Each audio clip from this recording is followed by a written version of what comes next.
So the students, the answer is Roman number 1, point wise.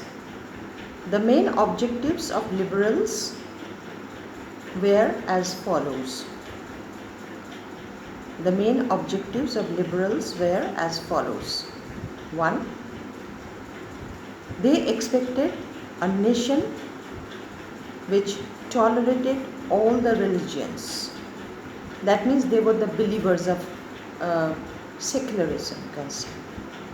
They were the believers of secularism. All religions, they were ready to tolerate.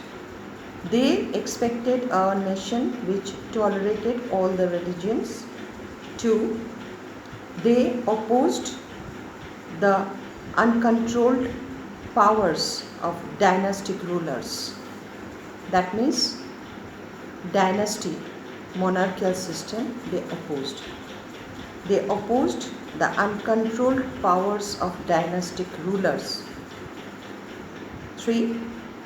They wanted to safeguard the rights in individual against the government. That means they wanted self-protection, just as in our country, in democratic state, each and every citizen, all the citizens, those who cast vote, through casting vote, the voters themselves, they create the government in indirect manner. So here also they wanted a safeguard the rights to individual against the government. 4th, they did not believe in universal adult franchise. They did not believe in universal adult franchise as they were not democrats. In democracy, there is a process and procedure of universal adult franchise, but they were not democrats. Monarchical system was there. So that is why they did not believe in universal adult franchise as they were not democrats. 5th point, in the parts of Europe where independent nation, states did not yet exist. For example, who were the independent nations? Example, Germany, Italy, Poland. Write down Germany, Italy, Poland. Men and women combined their demands. Constitutionalism. First you write constitution, then lism, L-I-S-M. With national unification. So these are the points, guys, and this is the complete answer of this question, that who were the liberals. If the question comes, who were the liberals, or what are the objectives of liberals, you have noted down the question that what were the main objectives of liberals in Russia. Now the next question. Guys, numbering you do. I have forgotten that how many questions I have given. Next question. What type of an economy existed in Russia before the revolution? Russian Revolution took place in 1917 under the rule of Tsar Nicholas II. The entire economic and political system both were collapsed. So, what type of an economy existed in Russia before revolution? Very short answer. Before the revolution, or you write before the Russian Revolution. Before the Russian Revolution, dash, Roman number 1, vast population was agriculturist. Russia is also an agriculture based country still. So first point, vast population was agriculturist, that means they were peasants, farmers. Second, cultivators produced for the market as well as their own needs.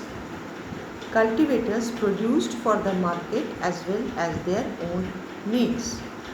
They supplied to the markets also, and simultaneously they could fulfill their own requirements also before revolution. It is before revolution. And the third point is industry in the form of private properties. Industry in the form of private properties was found in pockets. That means limited, some areas. Pockets means some areas.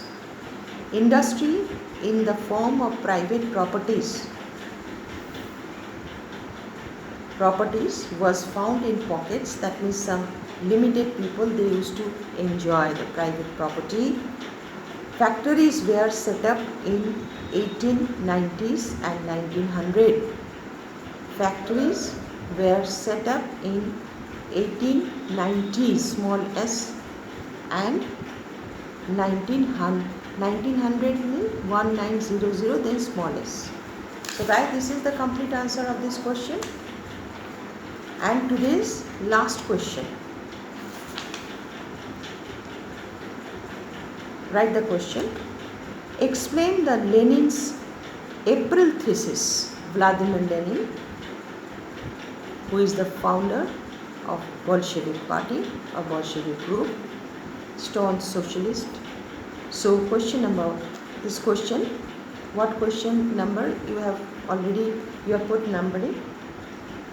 So question, this is the last question of the day.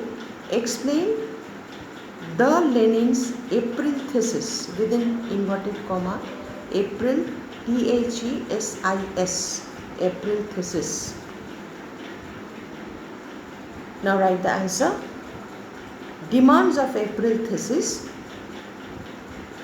Demands of April thesis, small hyphen, Roman number 1.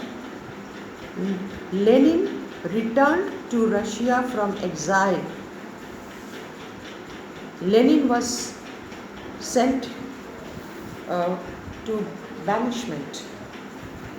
He was banished, or he was on exile. So Lenin returned to Russia from exile and felt that it was time for the Soviet capital S, Soviet, to take over power. That means when Lenin returned from exile, then he started thinking that this is the high time, I have to overpower, I have to capture the people, I have to convince the people of Russia. So to take overpower, full stop, he declared that war be brought to a close. He declared that war be brought to a close, comma, land be transferred to the peasants. That means these welfares, about the welfare, he was thinking about the welfare, because if he could not satisfy the common men, then how come he would be popular? And history says, it is the politics, history says. So, be transferred to the peasants and banks, nationalized,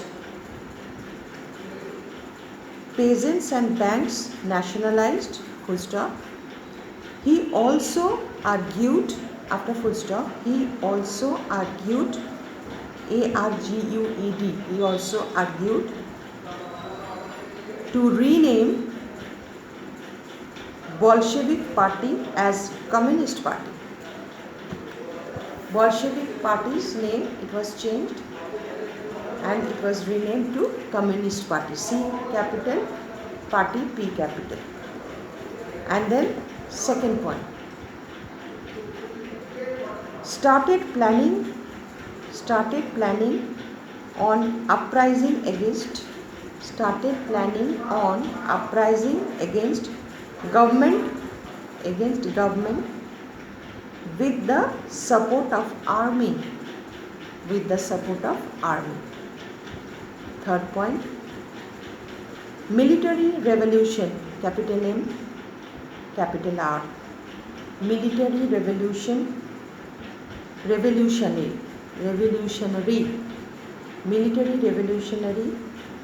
committee, COMMITTEE,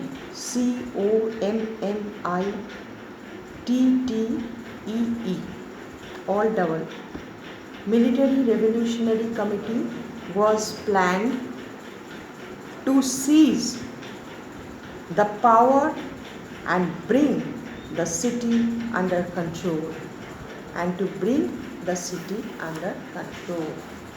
So guys, this much for the day.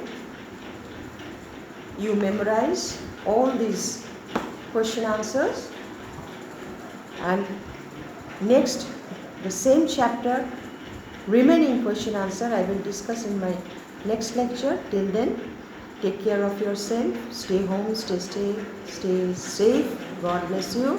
Bye bye.